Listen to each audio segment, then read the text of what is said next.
بسم الله الرحمن الرحيم. هل أتاك حديث الغاشية؟ وجوه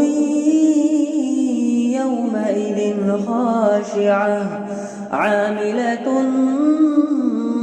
ناصبة تصلى نارا حامية تسقى من عين آنية ليس لهم طعام إلا من ضريع لا يسمن ولا يغني من جوع وجوه يومئذ ناعمة لسعيها راضية في جنة عالية لا تسمع فيها لاغية فيها عين جارية فيها سرر مرفوعة وأكواب موضوعة ونمارق مصفوفة وزرابي مبثوثة